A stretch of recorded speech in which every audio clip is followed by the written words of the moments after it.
welcome. We're here today with Tiffany Johnson, who is a graduate of the Advanced Breathing Deeply Yoga Therapy Program. And we're here to speak with her about a client she worked with in the practicum. And she's gonna tell us how that went and some details about that. So I hope you find that interesting. Thank you for being here, Tiffany. Yeah, thanks, Brandt. It's good to be here. Thanks. So why don't you tell us about your client and what they came to you for? We'll start there, and then you can take us through, types of practices you did with her and what the results were. So I have a client that I've been working with for complex PTSD. And so she's got a lot of trauma. Different things happened to her as a child, and things also happened to her as a teen. And then as she grew older, she's had more repeated things happen. So she definitely suffers from complex PTSD. So along with that is a lot of anxiety and inflammation in the body. So we've been working on a lot of ways to reduce her anxiety. She does suffer from a lot of PTSD nightmares and flashbacks. So she's always kind of on this hyper alert. She's very much into the fight or flight of the body. She's very much triggered and on edge. And so that was kind of how she came to me, feeling was just ready to not live her life like that, so tense. And she was even very tense in her body because of her constant fight or flight that she was, in. Mm-hmm. And was she able to, was it impeding her functioning in her life in any way? Like, can you talk a little about that? Yeah, so because of her nightmares, she oftentimes would have a lot of trouble sleeping, and then because of that would have to function with sleeping in the morning a little bit more. So she wasn't really able to go to different appointments and sessions and things until later in the day. It was hard for her to get moving a lot, and so she had never done a yoga practice or had a physical exercise practice, so it was something new for her. But once she really got into having a practice that was developed specifically for her, it really made a big difference in her life and her her ability to sleep at night. Wow, great. So maybe you could tell us a little bit about the types of practices she ended up doing and then what the benefits were for her. Sure. So with her, we started really basic. We wanted to start with her feeling her body. And so working with somebody with complex trauma, you really want that person to be able to just notice the feelings within their body. So if I was asking her to, inhale, her arms, bring them up over her head, and then exhale, release, I was always using invitational language. So you really want to be sure that you're using trauma-informed care when you're working with somebody with these symptoms. And it's all invitational language. You want her to be able to notice and feel what she is feeling in her body. And so that was the first thing, for her to really take ownership of her body. And, when she wanted to continue the movement, she would continue. And when that movement felt like it was finished and complete, then she would stop. But it was always when it was her choice. So letting her have, complete control over her body and the feelings in her body. So that was the big thing for her, is just to really get connected to the body. And so you did body-based practices. Did they change over time, or did you give her one thing that she did that she continued to do? What did that look like? It definitely has changed. In the beginning, there were certain postures that were triggering for her. So for her, we could not do cat-cow in the beginning. It was not something that she felt comfortable doing. So we really were at that point, we really had it established that she could tell me whatever she wanted about the postures and how it made her feel. So I really set the tone for her to take control of, being free to be comfortable with, the process of yoga therapy for her. So we had to really establish a lot of trust. So I really had to just allow her to, even in the environment of our meeting, how we sat, she was always able to see the door. I let her know who was coming and who was not in the building, or if to expect somebody to come, into our studio where we were working, even as far as how are you feeling today? What kind of music do you want to listen to today? Really let her set the tone and the pace of, all right, I don't feel great today. I haven't slept. I'm running on 2 hours of sleep. I really don't feel like doing much. We might then do a yoga nidra or some breath practices to start. But if she had energy, then you know what, we're going to work with that body to start as well. So Hmm. she really set the tone and the pace for each session. So, what was the result of this? So you have all this body work you're doing and she's setting the pace, and she clearly, ended up feeling very safe with you. Was she able to practice at home? Did her Mhm. practice expand over time? And the other thing would be, what were you seeing, as far as results, like what was changing for her over Yeah. time? So this client had a very negative self-influence. Like she just really had a lot of negativity towards herself and, a lot of negative self-talk, which is very common for people with trauma. And so to bring in a little bit of that mindfulness and a little bit more of, a little self-love practice in there, some, devotion and things like that for her to have a little bit of shift of that.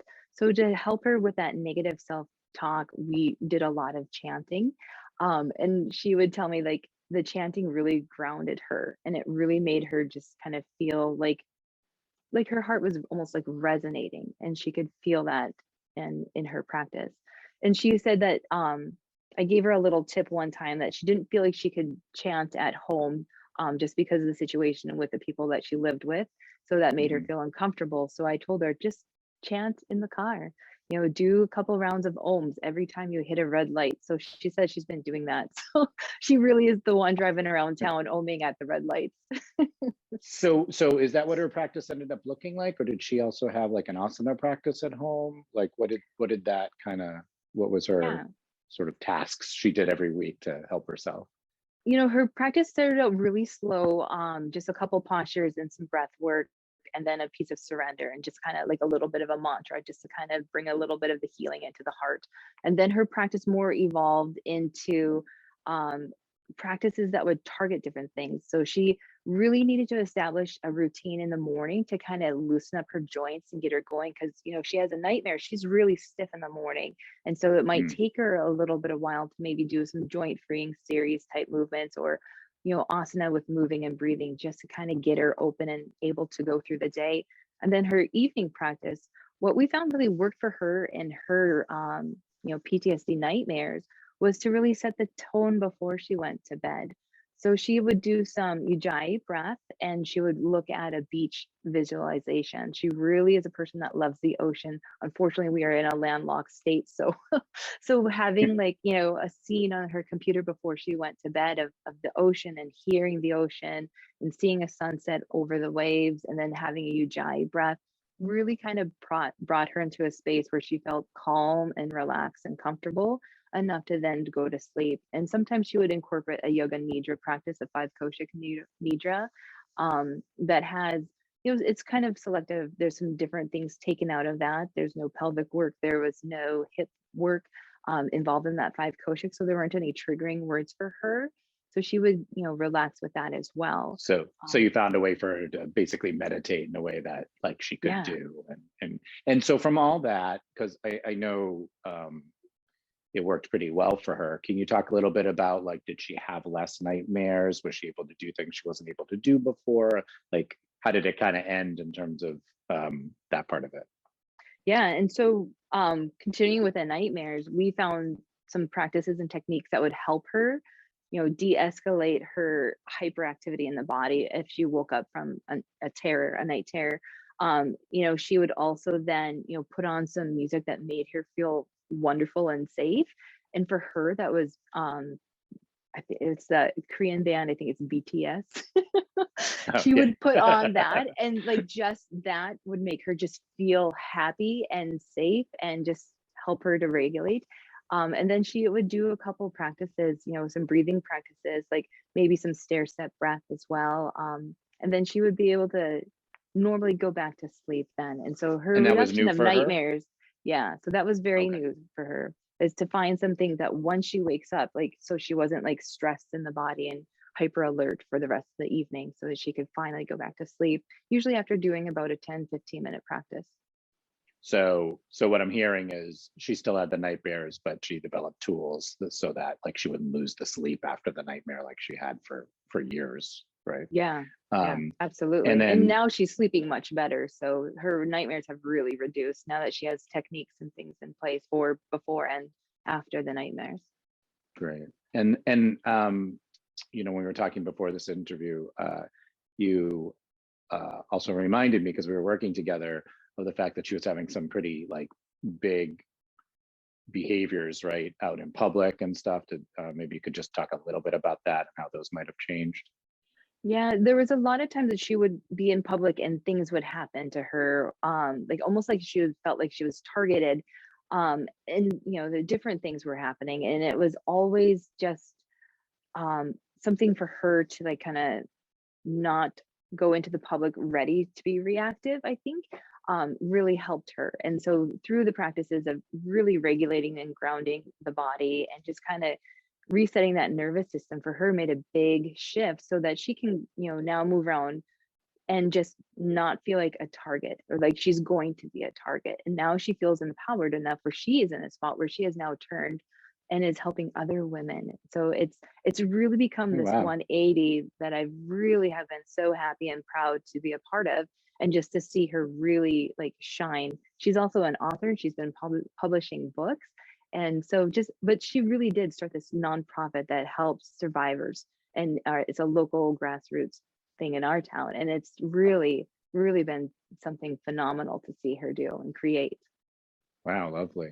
Yeah, and I just want to say, you know, I worked with you through the practicum on this, and I definitely saw with this case how skilled you were in moving at her pace, and how important your therapeutic relationship was with her, and that Yeah, working with you was like really beneficial to her. I mean, not only did you introduce her to practices that were really effective for her, but I think the way in which you approached her was like really skilled.